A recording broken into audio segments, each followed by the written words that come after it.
Yes, sir. Mr. Deedat, you've been telling us, Mr. Deedat, you've been telling in your speech today about the contradictions of the Bible. That's very good. Secondly, you were saying about the fact that the Bible hasn't lived up to its contents. That's fine as well.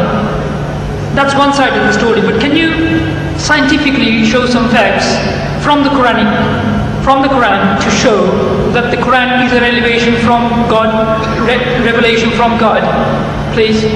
That would be ideal for the Muslims and the non-Muslim brothers. Yes.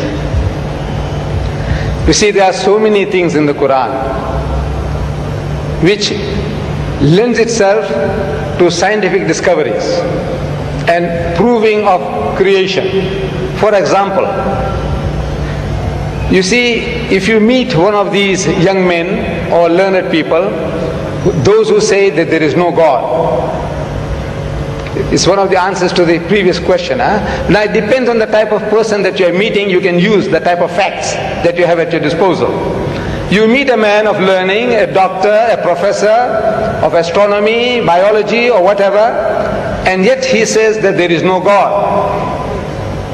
And when you ask him, according to his learning, the origin of this universe, how did this universe come into being? And that person will postulate, he's going to start explaining to you that you see, millions and millions of years ago, billions of years ago, this universe was one piece. And there was a Big Bang.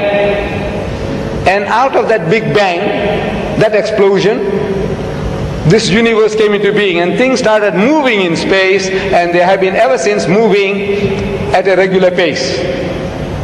So that type of a person, we might ask, he says, now, where did you get this idea from?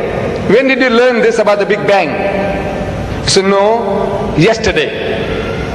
Because 50 years is yesterday in the history of man. 50 years is only like yesterday. So he discovered that there was a Big Bang according to our astronomers, according to our physicists, and out of that this universe came into being. So he said, you see, an illiterate man in the desert 1,400 years ago, he couldn't have known that, could he? So he says, no, never. So he says, well, listen, now we quote the Quran. Allah says in the Quran, أَوَلَمْ يَرَ الَّذِينَ كَفَرُوا. Do not the unbelievers see? These atheists, these agnostics, those who say that there is no God, can't they see? أَوَلَمْ يَرَ الَّذِينَ كَفَرُوا أَنَّ السَّمَاوَاتِ وَالْأَرْضَ كَانَتَ رَتْقًا. That the heavens and the earth were joined together as one unit of creation. فَتَقْنَاهُمَا. And he split them asunder. And the biologist, you ask him, where does life originate? He says, in the sea, in the water, in the mire. Where did you get that from? He said, no, it's our discovery. When did you make the discovery? He said, yesterday. Because 50 years is yesterday in the history of man. So an illiterate man in the desert, he couldn't have known this. He said, never. Well, listen. Allah tells us through Muhammad, he said, وَجَعَلْنَا مِنَ الْمَاءِ كُلَّ شَيْءٍ حَيٍّ. And he has made from water every living thing. أَفَلَا يُؤْمِنُونَ. Will you then not believe? You atheist, you agnostic, you man of science, will you not believe? He said, look, where did Muhammad get all these ideas from?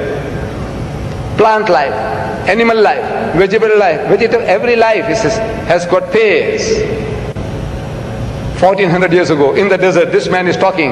Where did he get the idea from? He says, Subhanallazi khalaqal azwaja kullaha. Says, glory be to God who has created mates of everything. Imma tumbitul ardu, of that which the earth produces. Wa min anfusikum, and from among yourselves of the animal kingdom. Wa mimma la ya'lamun, and of the things that you know not.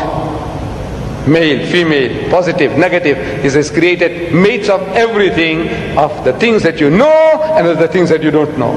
So these are for people with eyes, with sense. They can see that this is not the work of Muhammad. An illiterate man in the desert could never have been able to utter these things. It is from the source of creation who has been giving it to him, that this is the book of God.